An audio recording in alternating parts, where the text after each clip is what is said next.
Hello friends, welcome back to my channel. I've got a very exciting video. Well, it's exciting for me. I don't know if it's gonna be exciting for you, but it's Saturday morning, almost the afternoon. It's 11 o'clock. We are about to start the third installment of my ACOWAR series read along with A Court of Wings in Ruin. It's gonna be the same deal as the other two videos that I did for A Court of Mist and Fury and A Court of Thorns and Roses. Basically, I'm going to read, give you updates when I have thoughts, and there will obviously be little timestamps so that you can follow along if you would like. I do want to try to read as much of this as I can this weekend. I have no other plans, so I just plan on sitting here with Simba and reading all weekend, all day long. I don't know if I'm going to be able to finish it today and tomorrow, but I should be able to get a good chunk of it read, and then hopefully if I don't finish it this weekend, I can finish it by like Monday or Tuesday. The only other thing I do want to mention as well is, I think I mentioned it in the last one for A Court of Mist and Fury, but I have the physical books as well as the Kindle books, so you might see me kind of flipping back and forth between physical and Kindle depending on what I'm feeling. But for now, I'm gonna start with the physical and jump right in.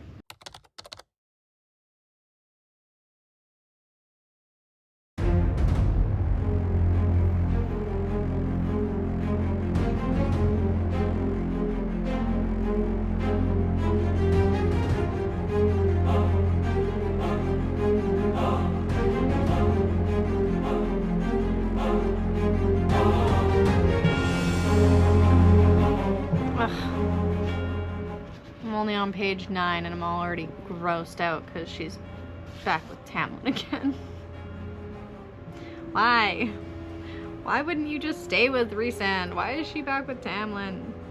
Well, I know why she's back with Tamlin.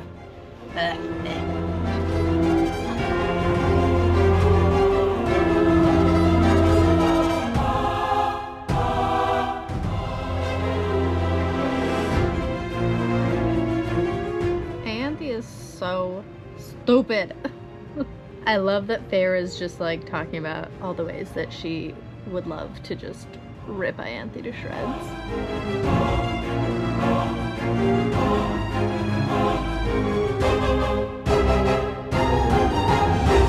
Ianthe's a dumb bitch and Tamlin's just dumb. Straight up dumb. Lucian is kind of okay, but like Tamlin is just so naive. Like, even when it comes to Feyre, he's just constantly trying to see the best in people, which sounds like a good thing, but in this case, it just makes Tamlin a freaking idiot. We are in chapter 2. I'm on page 24, and Jurian and Feyre and Lucian and Tamlin and like the two other Highburn royals, they're all having dinner together or whatever. And bro, Jurian's talking to Lucian about Elaine, and he's like, Lucian says, "My mate is none of your concern," and Jurian's like, "She shouldn't be any of yours either, considering she's probably been fucked by half the Illyrian army by now." Bro, if I was Lucian, I'd be flying across the table and like strangling Jurian. The nerve. The audacity. That reminds me, I'm pretty sure there's a lot of moments where people just say fucking unhinged shit. So we just started chapter 5 and Feyre was having a nightmare and she woke up and went to Lucian's room because obviously at this point Lucian's like really her only friend in the Spring Court, the only person that she actually feels comfortable around and can maybe kind of trust. Even though he's still like, you know, obviously best buddies with Tamlin and in cahoots with Tamlin and Highburn and everything, Lucian is still like the lesser of all the evils in the spring court. So anyways, Feyre has a nightmare, goes to Lucian's room, and he's like half naked, and basically he's like comforting her, and they're hugging, and he's doesn't have a shirt on. And then Tamlin shows up, of course, and, you know, does his whole jealous man act thing. And it's just the way that Lucian and Feyre just like jump away from each other. They're like, oh, this is super awkward. But at the same time, like, it is a little bit weird that Feyre was just like kind of clinging on to Lucian when he wasn't wearing really any, like, he'd just buttoned up his pants. It's just a little bit weird. I personally, if I had my hunky piece of man candy back in the night court, I wouldn't be like clinging on and hugging to some other dude who is kind of on the border of being good or evil. Anyways, whatever. Maybe that's just me. I mean, I love Lucian, don't get me wrong. We love Lucian, but it's just a bit weird. Okay. I'm back 2 seconds later because obviously I spoke too soon. This is what I like about like going so long between, you know, reading it for the first time and now rereading it, is I forget all these amazing little gems. Like the fact that Feyre put together this whole fake nightmare thing because she knew after the Calanmai and her like giving Tamlin some signals that maybe she wanted to get with him that night, that Tamlin would show up at her bedroom at some point. So she made up a nightmare, like tossed her bed sheets around and made it look like she had a really bad nightmare and ran out of her room. She made sure she was wearing this like skimpy little nightgown, and then she went and she knew that Tamlin was gonna find her with Lucian getting all cozy, and then Tamlin would, you know, do what Tamlin does best and go crazy. So to answer my own question, yeah, that's why Feyre would do something like that, because she's fucking brilliant. I love it. I love it. I love it. I love it.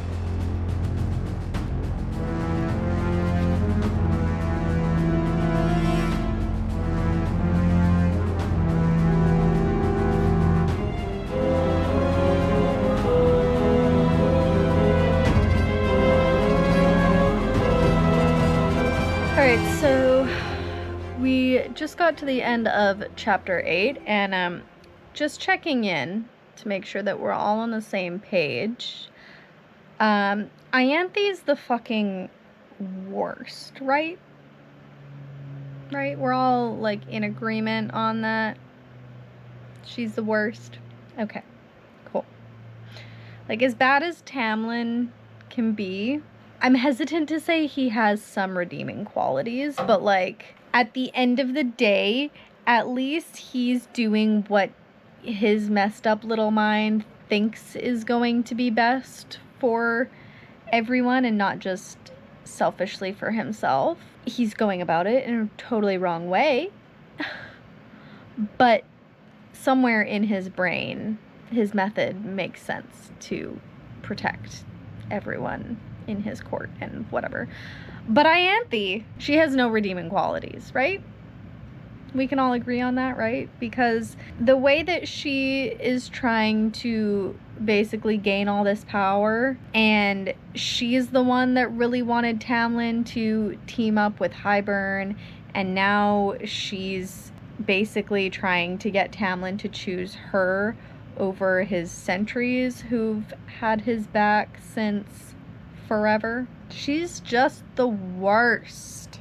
That being said, I love that Feyre is honestly so smart. Like, how she is just thinking, like, 5 steps ahead. And she makes these gambles that, like, the things that she sets up are going to play into her plan. And they just do. Because she clearly knows these people and knows how their brains work. Which admittedly is stupid. They're stupid. That's how their brain works. But Feyre's just so smart. Like, I don't think I would be able to think that many steps ahead in order to trap these people and bait them into going along with her plan unknowingly.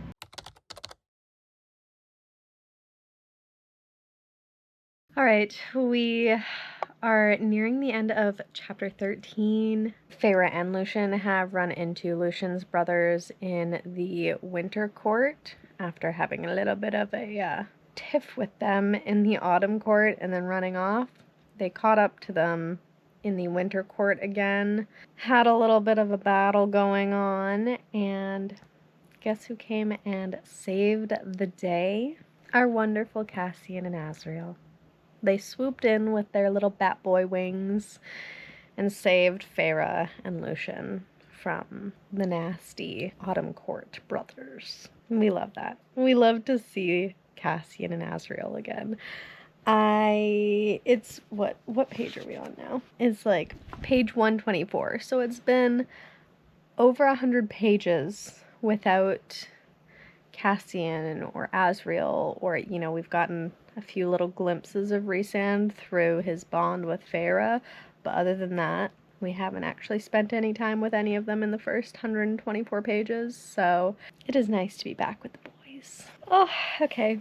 We are just a couple pages into chapter 14 now, and Rhysand is back.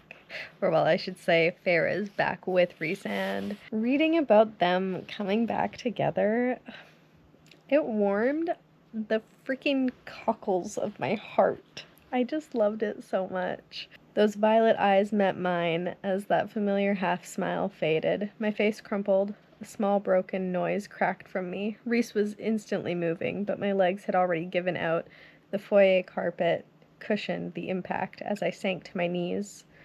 Rhys knelt before me, knee to knee. Gently he pulled my hands away from my face. Gently he took my cheeks in his hands and brushed away my tears. Even just that, like, ugh.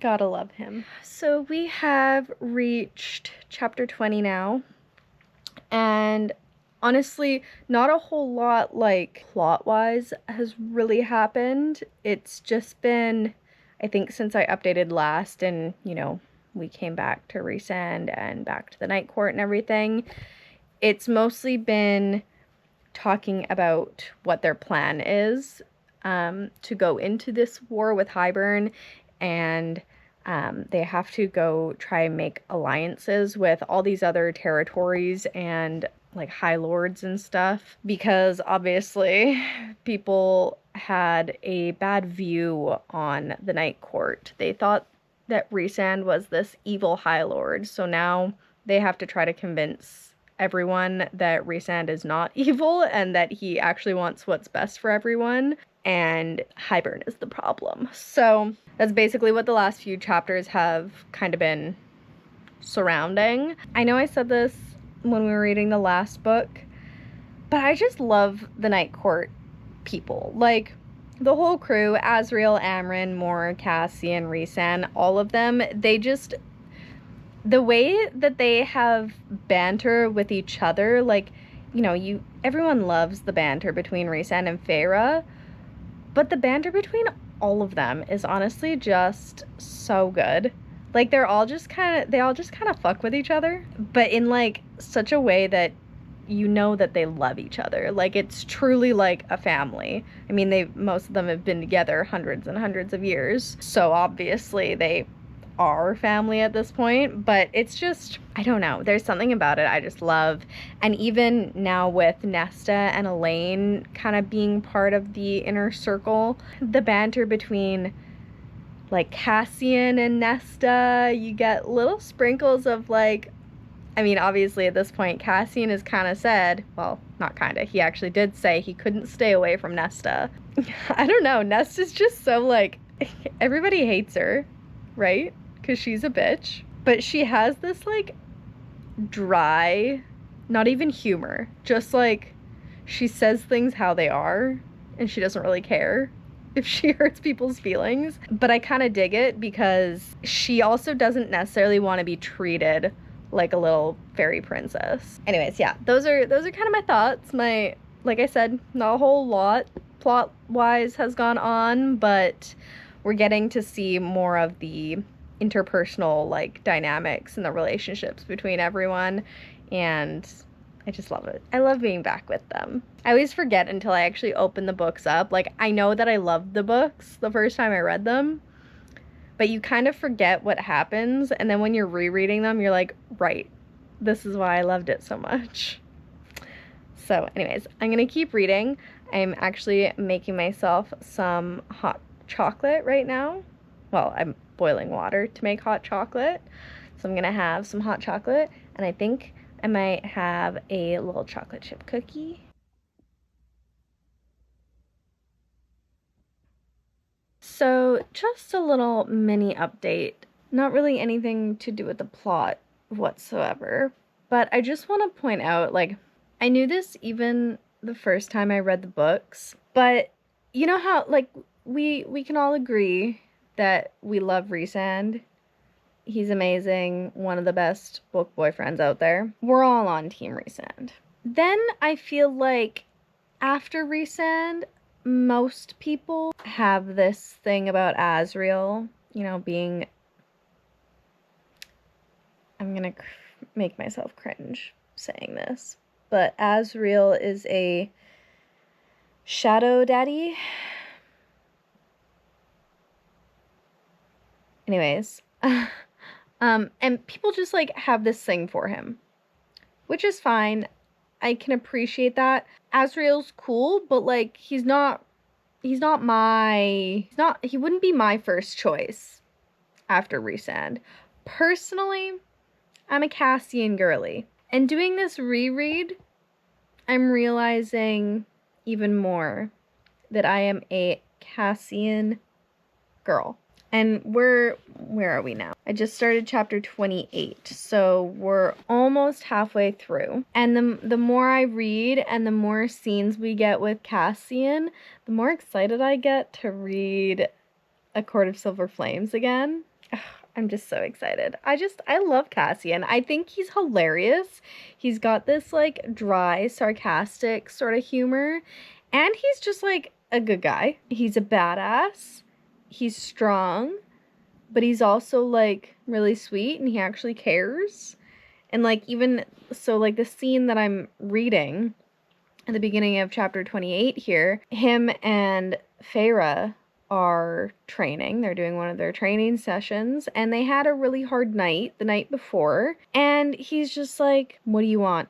Do you want to go easy today? Do you want to go hard? Like, how are you feeling? And I just love that. Like, he could just be like, suck it up, Buttercup, we got training to do. But no, he actually cares. He wants to make sure that she's like, I'm sure it has to do with, you know, if she's not 100% there mentally and she can't go full force in training, she might hurt herself. Maybe that has something to do with it. But I also think that he just, like, cares. He wants to make sure that she's okay. And if she needs to talk, then they can talk. If she wants to fucking hit someone, he'll be the punching bag. I love him.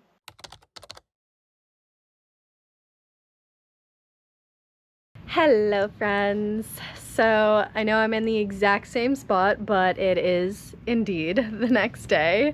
What time is it? It is just about noon. So I have been obviously up for a little bit. We've just gotten to chapter 33, and we just found out that we knew that Nesta had taken something from the cauldron, and she has some sort of power that so far has kind of been kept secret from everyone except for Nesta and Amren.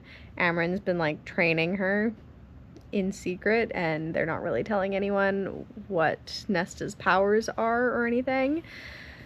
But we just found out that Elaine also took something from the cauldron, and she is actually a seer now.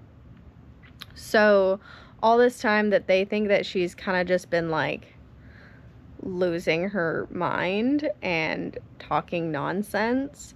She's actually been seeing things, like she's been seeing the future. So when she said things about like ravens and stuff, the ravens are coming, she was actually talking about Hybern's ravens, which are like his soldiers, and they came to Valaris and attacked Nesta and Feyre when they were in like the library. So we found out that Elaine isn't totally useless anymore. They actually have some use for Elaine now, so hopefully now that they kind of know what's going on with Elaine, she'll kind of open up a little bit, because she wasn't really talking to anyone. She was very introverted and she wasn't really talking to anyone. She didn't want to do anything. But now that they've kind of figured out what's going on and why she's seeing all these things, and she also understands like why she was seeing all these things, and because they were probably terrifying her, because she was seeing things that she didn't understand. Like, she didn't understand that they were things that she was seeing that were going to happen. She thought that she was just seeing crazy stuff. So she's kind of starting to break out of her little like bubble now. So a little update, just a couple pages later, we're just at the beginning of chapter 33 still. So just after they discovered that Elaine is a seer, they realized that one of the like visions that she had was about the 6th Mortal Queen. So like back in the previous book, when one of the queens said that, you know, there's a 6th queen, she's not sick, don't believe what the others say, blah blah blah. So they realized that Elaine has seen visions of this 6th queen, and she might actually be able to help them get like allies and stuff for this war. So Lucian is now going to go try to find the Mortal Queen, because apparently his little like metal fake eye thing can see past like glamours and whatnot. So apparently the 6th queen is some sort of half human, half bird thing. She like transforms during the day and the night and whatever. Kind of like what's her face from Shrek, Fiona from Shrek. How she like turns into an ogre at night, but she's a princess during the day. It's kind of like that. That's what I picture in my head, except she's not an ogre. Anyways, so Lucian's gonna go find her and try to get help from her.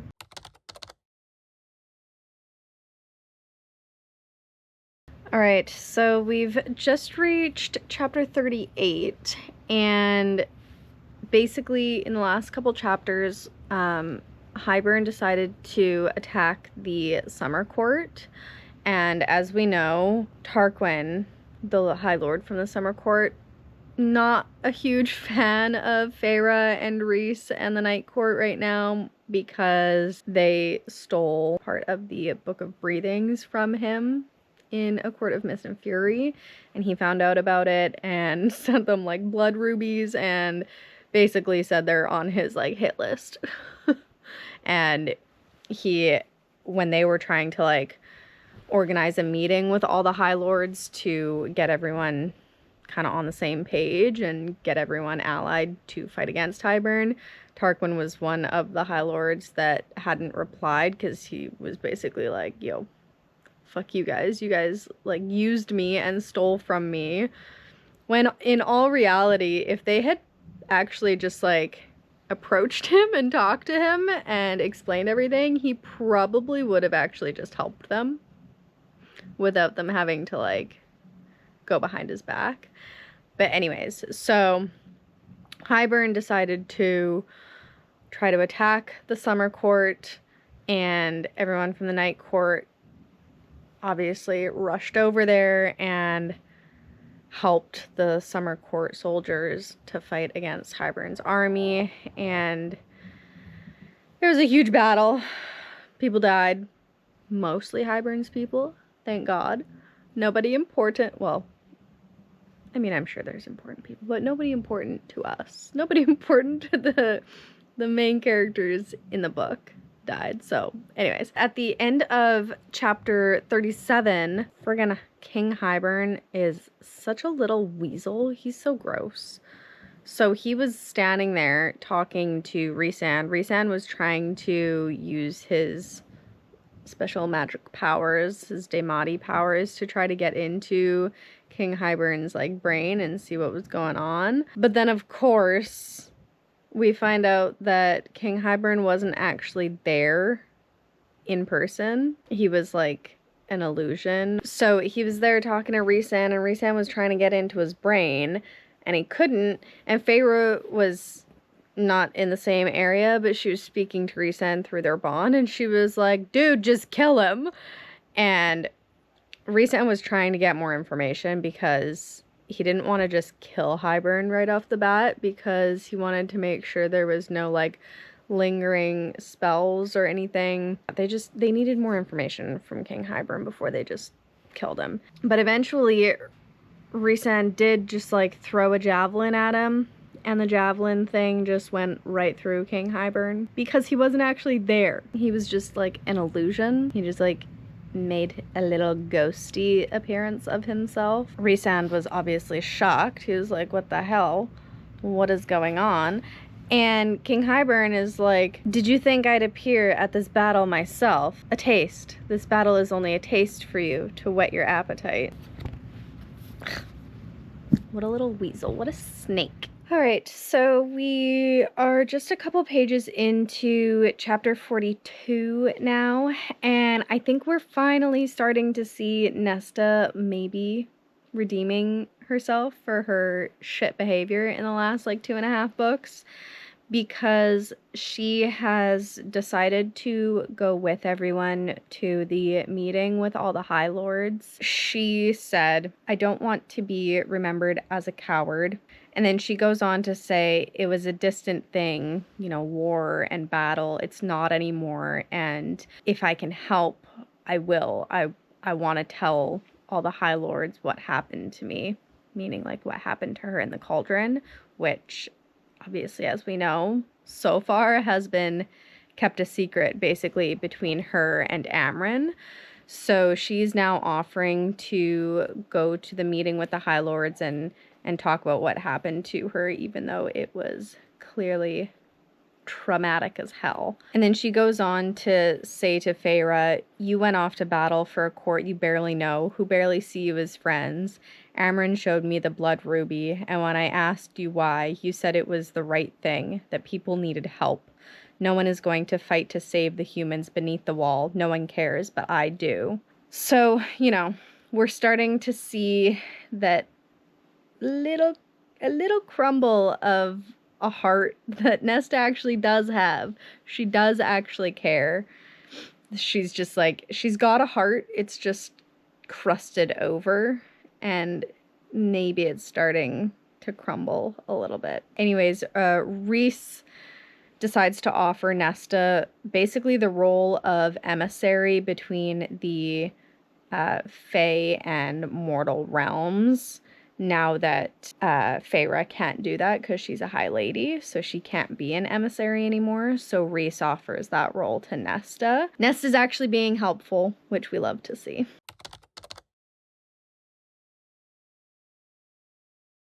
Alright friends, we are on chapter 44 right now, and everyone is in the meeting with all the other High Lords, and there is some fuckery afoot. I hope you guys are ready for a couple more unhinged fucking things. Let me open my book here. You know, all the High Lords, they're all in the meeting together. Tamlin shows up unannounced and causes a commotion, of course, because he's Tamlin. And they're talking, and one of the other High Lords, Thesan, he says we can discuss the matter at hand later, because they don't really want to talk about it with Tamlin, because obviously Tamlin is in King Hybern's back pocket. And Tamlin's like, don't stop on my account. And Rhysand says, I'm not in the business of discussing our plans with enemies. Tamlin turns to him and goes, no, you're just in the business of fucking them. Bro. Tamlin, my guy. People already hate you. Like, what are you doing? So Rhysand, being, you know, Rhysand, he smiles and he's like, seems a far less destructive alternative to war. And, you know, Tamlin says, yeah, here you are, having started it in the first place. And then, you know, him and Rhysand go back and forth a little bit. And Tamlin, kind of out of nowhere, just goes, when you fuck her, have you ever noticed that little noise she makes right before she climaxes?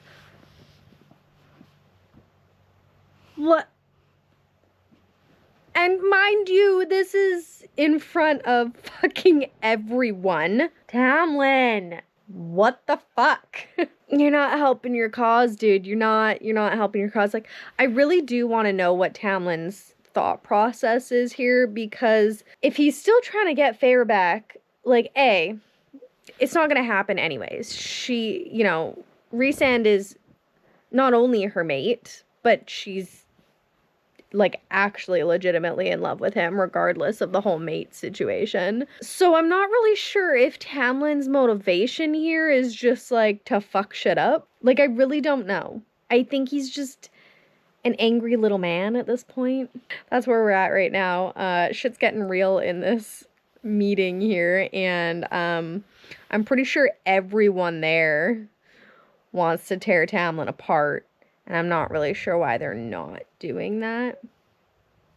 Because I'm honestly, I'm not sure how Feyre's even just like sitting there. Though I guess she's probably just flabbergasted by him at this point. If I was Feyre, I'd be sitting there like, oh my god, you're gonna die. Like, not only do you have, like, are you saying this shit to my mate? Like, it's his one priority in life to defend me and my honor and shit. Not only is there that, but you're also saying this in front of a bunch of people from my court that I'm the High Lady of, and they are also oath bound, basically, to protecting me. Anyways, Tamlin's an idiot, and I can't believe the things that he has said have come out of his mouth. And he's still living. Obviously, I am in the kitchen because I am cooking dinner. But just an update, we have just arrived at chapter 55. A decent amount has happened. I think the last time I updated you, they were in the meeting with all the High Lords and everything. Eventually, they kind of got everyone to agree on things. So they got all the High Lords on board to basically ally with them to go against Hybern. So after the meeting with all the High Lords, everyone was staying at the Dawn Court that they had the meeting at. And while they were all staying there was a big old rumbling, and Nesta started freaking out, saying that something was wrong with the cauldron. And then all of a sudden there was this big, like, boom explosion sort of thing. And it turns out that King Hybern was able to destroy the wall between the fairy realm and the mortal realm. So things aren't looking super good for our friends right now. After the wall was torn down, they mainly wanted to focus on protecting the humans and the mortals. So Elaine was like, well, why don't we go to my ex-fiance's house and see if he'll house other mortals, because her ex-fiance hated fairies and he would be very well prepared to protect humans from evil fairies that want to kill them. They went to his house, and basically him and his dad and their family and all their people had already found out that Elaine and Nesta were turned into fairies. And, you know, Nesta and Elaine and Reese and Feyre and all of them, they were all like, what? How did you even find out about this? And then out walks Jurian. Man, we all love to hate. But then we find out that Jurian has actually been like a double agent kind of this entire time. So he's actually been like trying to get on Hybern's good side, but also doing stuff behind the scenes to still try to protect the humans and stuff. So now he's like, hey, I'm trying to find Miriam and Draken because Draken has a bunch of soldiers and an army that can help us in this war as well. So now they have to decide whether they want to trust Jurian or not. Basically, there's a lot going on. All right, chapter 55, which is page 502. So we have like 200 pages left. Basically, we're getting down to where the war is actually gonna start happening. Shit's gonna get real pretty soon here. I'm gonna keep reading. I'm also listening to the audiobook as well. So I'm gonna keep reading / listening and cook dinner. It's almost done. My timer just went off, so I'll let you guys know when something else happens.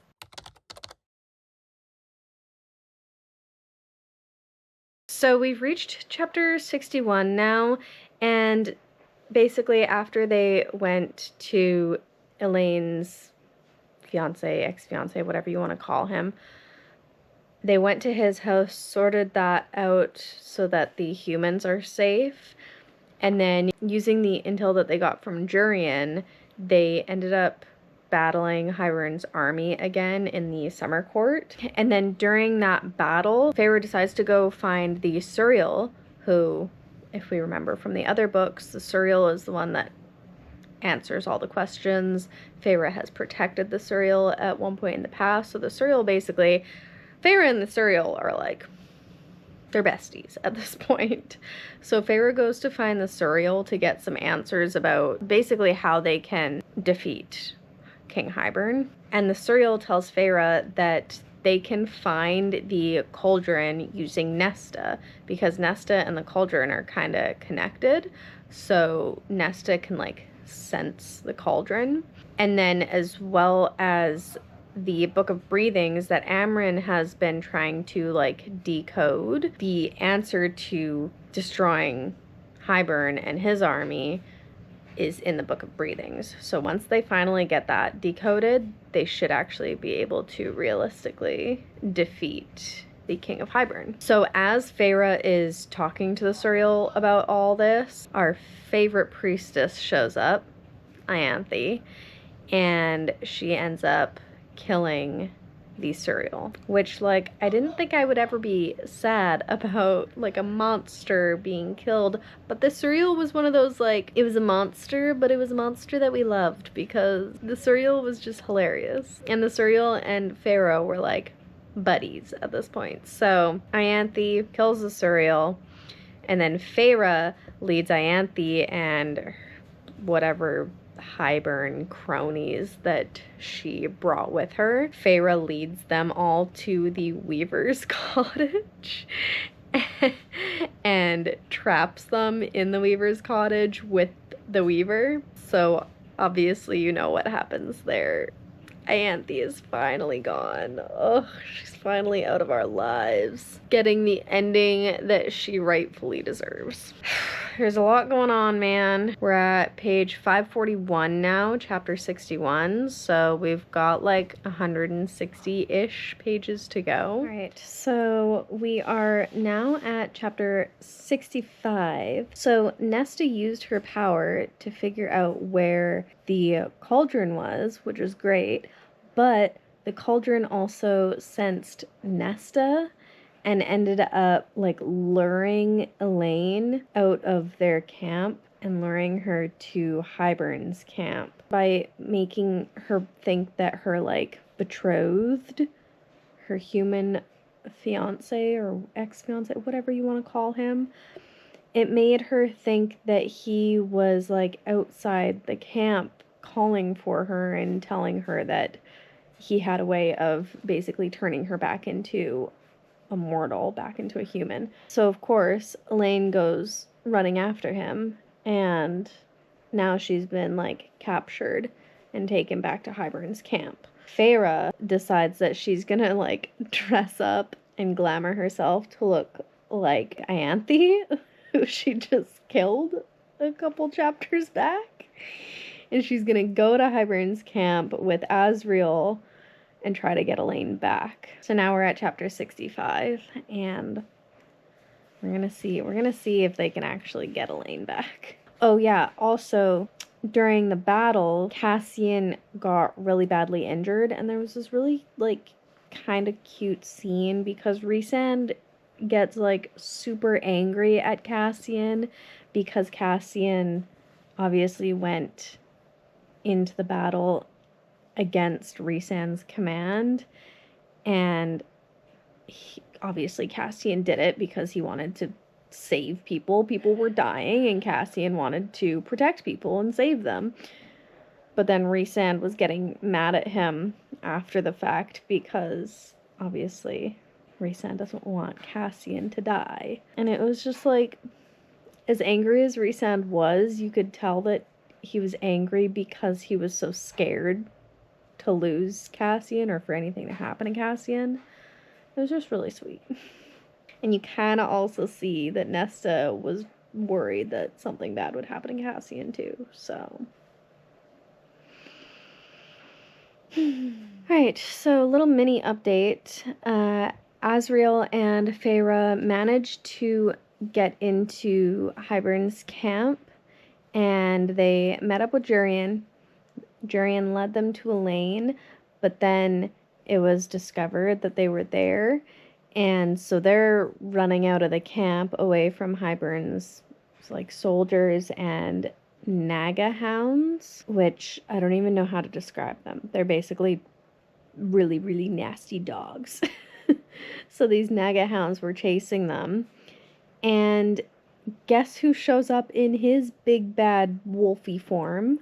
Tamlin. He shows up and actually kind of saves their asses. He started attacking the Naga hounds and basically gave Feyre and Asriel and Elaine and all of them extra time to run away and get free. So they ended up making it out of Hybern's camp. However, obviously that means that Tamlin is no longer on Hybern's good side. Who knows how much longer Tamlin's gonna live, I guess. Okay, I don't know how I totally forgot about this part, but we're on chapter 66, and we just found out that the reason that Mor will never be interested in Asriel or Cassian or really any guy for that matter is because she's actually into girls. I don't know how I completely forgot about that fact until we just found out now. So obviously with Mor being like she's had relations with males before, but she prefers females, and she could never really like admit to that or actually live her life according to that, because obviously growing up in the hewn city, everything was all about like reproduction and having like heirs and bloodlines and all that sort of stuff. They were very like traditional, and they just wouldn't have accepted her. I mean, they never accepted her to begin with.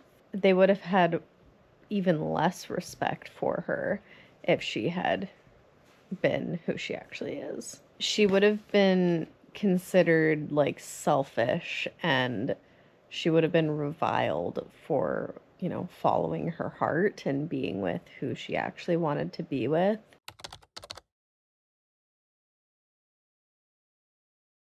Hello friends, so it is currently Monday. I was gonna say morning. It's not morning, it's like 12:30 in the afternoon. But I didn't end up doing like a final update last night because I ended up falling asleep. So I am hopping on now to let you know that I am like 50 pages basically from being done. So I am obviously working today because it is Monday, but while it's kind of slow, I'm gonna try to finish the rest of the book here. I wanted to give you an update on kind of where I left off last night. So I think the last update that I gave was Feyre and Asriel getting Elaine back from Hybern's camp with the help of Tamlin, shockingly.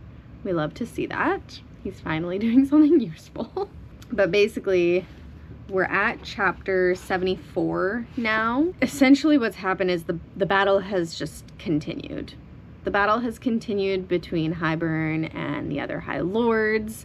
Hybern ended up using the cauldron as a weapon at one point and killed the bone carver who was working on behalf of Feyre and Rhysand and all of them. And then Tamlin and Baron and a human army led by Jurian, they all showed up, so things are looking a little bit better, but they're still like, it's still not promising. Like, it's helpful that they all showed up, but Hybern's army is still overpowering them. But then, guess who shows up?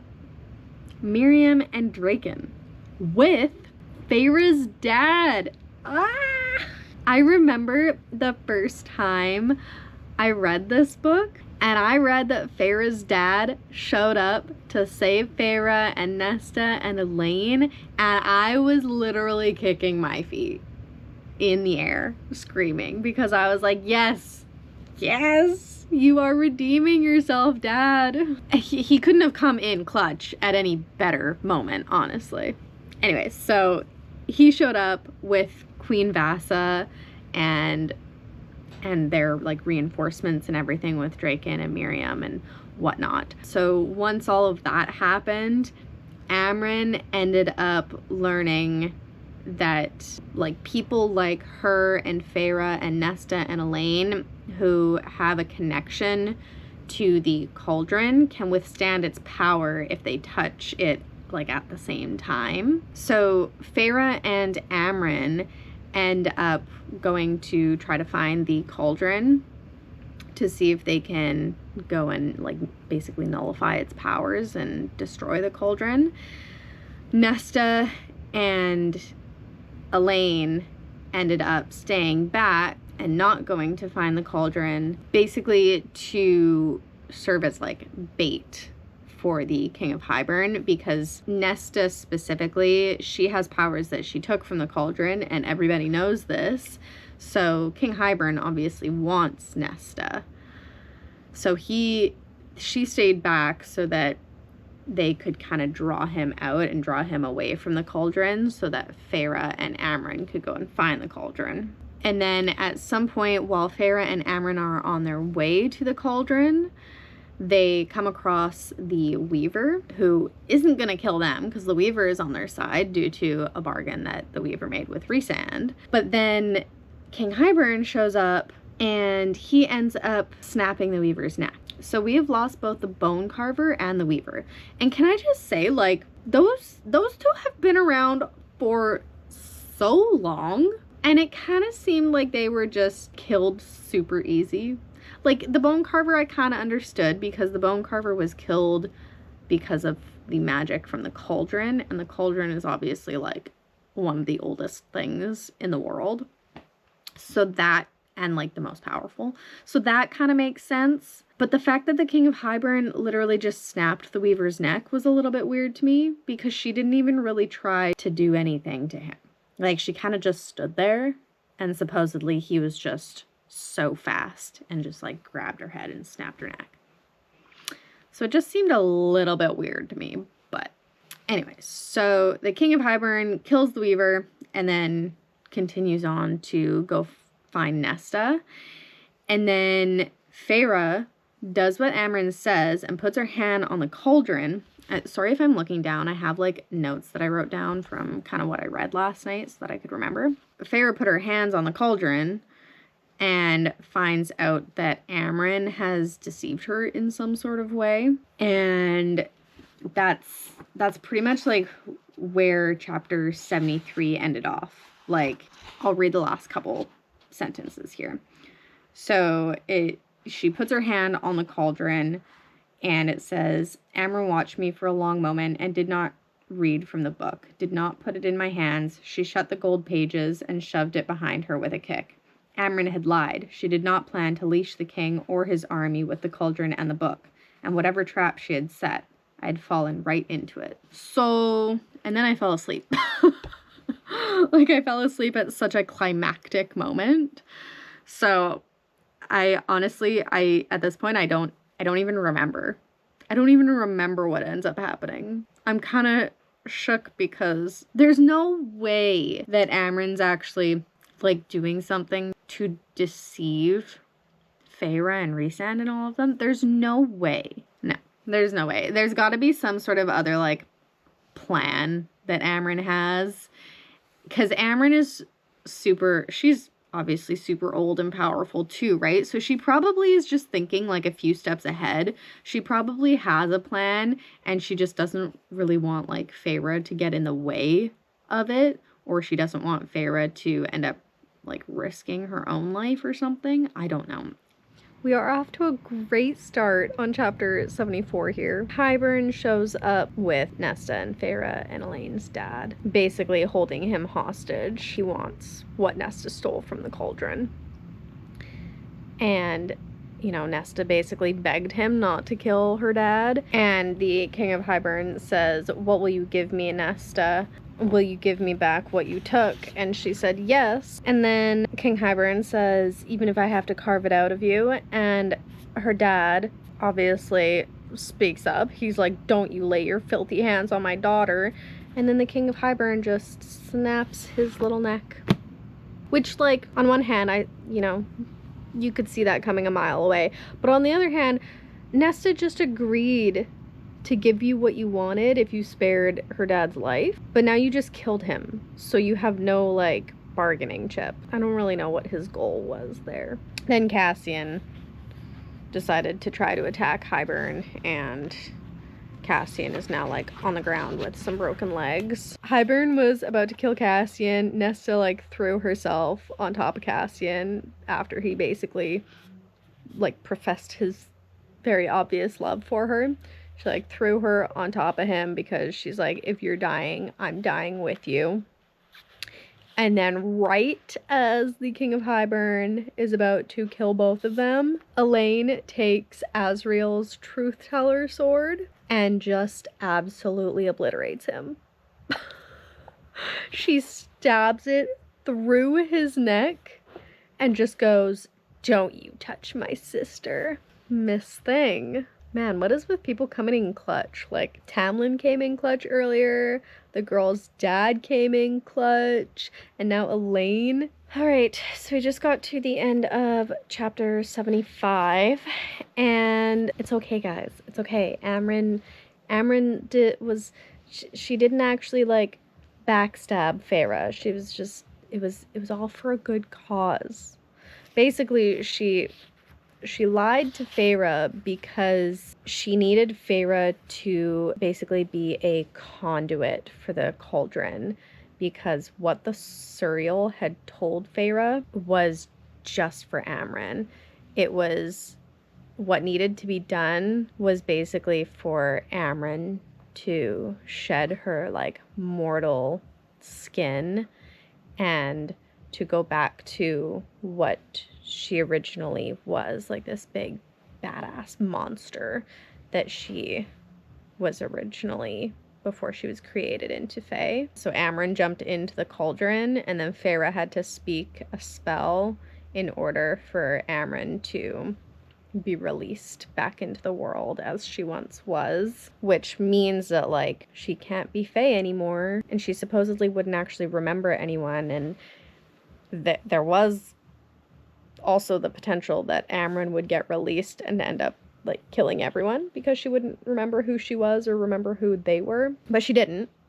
She was released, and then Feyre thinks that she might have actually recognized them and remembered who they were, because there's a little piece that says She looked at us at the battlefield and all of our friends, our family, still fighting on it, as if to say, I remember you. So, fingers crossed. I mean, you know, I don't actually remember what happens to Amren, but from how chapter 75 ends, basically it seems like Amren is no longer Amren, but they've won the battle thanks to her. We just finished chapter 76. Amren defeated all the Highburn armies. That's great. Good for her. She's gone. And the cauldron was cracked, and this like dark void started spilling out of it. So Rhysand and Feyre tried to fix it. Feyre basically turned into a conduit again to use Rhys's magic to repair the cauldron and put it back together, which she did. But then she kind of like came out of the cauldron, and Rhys is on the ground, not breathing. And the mating bond is not there anymore. And Rhys has died. Why? Okay, whatever. Let's move on. Man, the ending of this book is such a fucking roller coaster. So Rhysand's back. He was dead for like maybe 2 pages. But if you all remember from the very first book how all of the other High Lords brought Feyre back to life by making her Fae, by giving them all like a kernel of their power, basically they all did that for Rhysand. Even Tamlin. Tamlin showed up last of all, and he was like, be happy, Feyre. Finally he knows how to be a decent human. Fae, whatever. So Rhysand came back. We're all happy as hell about that. But what I love, he brought Amren back with him. And she came back Fae and Fae only. Like, there's no more of that old beginning of the world monster that she was. So we have Rhys and Amren back. The whole crew is back together. Alright guys, we have finished A Court of Wings and Ruin. It's a good way to end the book, honestly. It's funny because I remember when A Court of Silver Flames came out, which is the next book, aside from the novella. I remember people being like, well, the books kind of could have just wrapped up after the first 3. But obviously, A Court of Silver Flames is more focused on Nesta and Cassian. But in terms of like the Feyre-Rhysand relationship and the plotline that kind of went along with that, that sort of series kind of did wrap up with the end of A Court of Wings and Ruin here. But it was just wrapped up in such a nice way. Like, it still leaves little kernels, little like things that can happen in the future books. You still kind of get that like happy ending, and yeah, I liked it. You know what I was thinking as well? Honestly, I know A Court of Mist and Fury is most people's favorite, probably because it's the most like romance and smut heavy out of the first 3 books. But honestly, I think A Court of Wings and Ruin is my personal favorite. Unpopular opinion, maybe. But I love my, like, political fantasy and just, like, actual fantasy in general, I love. Even if it has 0 romance, 0 smut whatsoever, I just love fantasy. I love, like, the world building. And I love all the politics and the intrigue and all of that. So I think, like, it's nice that you get a little bit of romance in here, like, it's sprinkled in there. But I like that it does focus more on, like, the actual plot and politics and, like, the relationships between the different characters and the courts and stuff, as opposed to just being, like, smut after smut after smut, which is funny. Going into A Court of Silver Flames, I have to like switch gears in my brain because I know that that one's going to be more smut heavy. So here's your warning. If you've been doing these read-alongs with me, when we go into A Court of Silver Flames, it gets very smut heavy. If you're not prepared, it can take you off guard. But anyways, I don't really think there's all that much left to be said, but that was quite the journey, quite the roller coaster. And I'm so glad you guys were here to go along with me. That being said, thank you so much for being here. Thank you for watching, and I will see you guys in my next video. Bye.